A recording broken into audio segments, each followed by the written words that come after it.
Understand Men Now. My name is Jonathon Aslay at jonathonaslay.com, and I'm so excited to be shooting this short video for you today. The topic: why men do future talk on a first date. All right, let me ask if this has happened to you.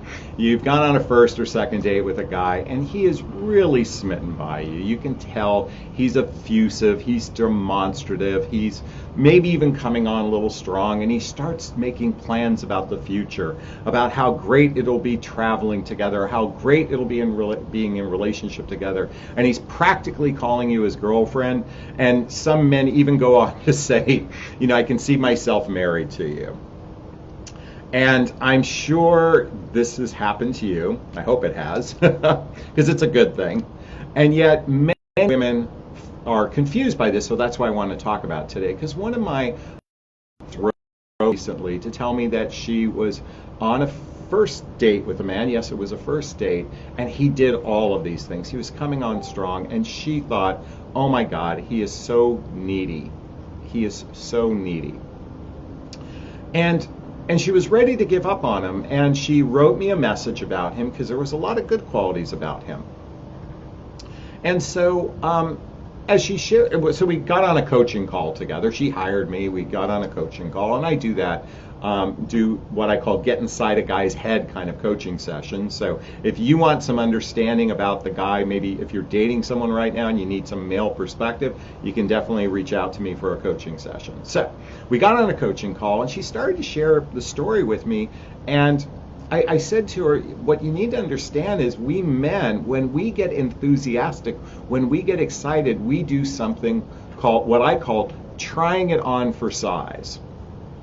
Trying it on for size. And there's other people that call it futurizing.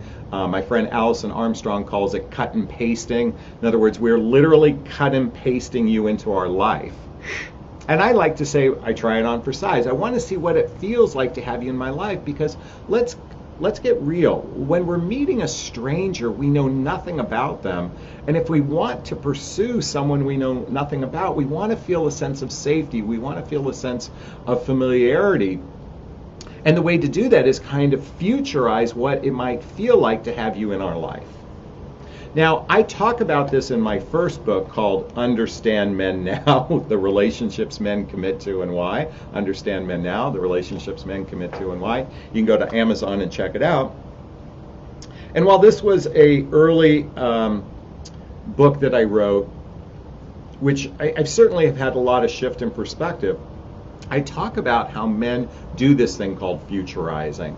And it is a little bit needy in relationship to that confident alpha male who's not going to project that. But what it really is a sign of enthusiasm. It's a sign of excitement. And there's an old saying, men are the gas and women are the brakes. And so you have to kind of take it a little bit with a grain of salt. I wouldn't believe it, because he's just in that mode of excitement, just like that little kid waiting for that toy for Christmas. That's what's going on inside a guy. And it doesn't mean he's a bad guy. It just means he's a bad dater. And what I mean to say is he's wearing his heart on the sleeve in that moment. Now, does that mean it's going to be relationship success? Absolutely not. A relationship is built doing social activities, hobbies, mutual interests, spending time with family and friends, eventually becoming intimate. A relationship is built over time. And so recognize, like my 88-year-old mother would say, I took what your father said in a grain of salt in the beginning. In other words, I didn't take it literal until it was a deeper connection. And that's my invitation for you, is don't write the guy off as being needy just because he's enthusiastic. I have been guilty of being enthusiastic. Oh my God, I have literally thought, even from meeting someone on a dating app and communicating on on text message and maybe a phone call, I thought, oh, I met the love of my life, and we never even went on a date. So just recognize that this is enthusiasm.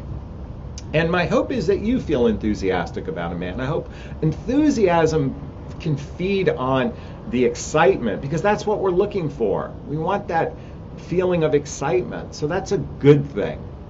But it doesn't mean anything. It's not real until it's real. So until it's a real deep relationship, all that future talk is in the future. And I wouldn't write a guy off if he talks like that. And I hope you understand now why this happens. So I'd like to hear your thoughts on this video. Please post a comment below if this resonates with you. If you think it's rubbish, if you think I'm full of shit, I want to hear about it. Also, if you like this video and you'd like to ask me a question directly, and you'd like to, talk to me specifically, I have a great group called Midlife Love Mastery where I have a library of content.